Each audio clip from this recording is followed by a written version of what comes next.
malgré toutes mes alertes, je n'ai eu d'une part aucune réponse de l'État, ce qui est absolument inacceptable. Deuxièmement, je constate, au moment où nous nous parlons, qu'il y a 0 renfort de police nationale à Cannes, sur les plages, mais pas simplement sur les plages, dans l'ensemble de la ville. C'est la première fois dans l'histoire de la ville. Ce n'est pas un esprit polémique, c'est simplement pour, d'une part, contribuer à la véritable information, puisque j'entends dire beaucoup de choses.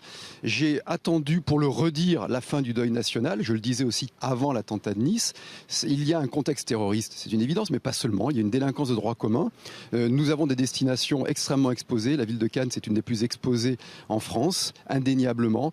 L'année dernière, pas d'état d'urgence des CRS, beaucoup moins que les années antérieures, mais encore quelques CRS. Cette année, état d'urgence, moins de police nationale. C'est un constat précis, clinique, qui renvoie à la déliquescence de l'État régalien à une époque où les collectivités n'ont jamais autant contribué au budget de l'État. Et cela, à mon avis, doit être su et doit être corrigé. Une fois de plus, nous pallions des carences de l'État au-delà de nos compétences immédiates. Et j'ai dû recruter des policiers municipaux qui sont armés et en gilet pare-balles présents sur les postes de secours. J'ai ajouté un poste de secours. On a également recruté des policiers maîtres nageurs sauveteurs.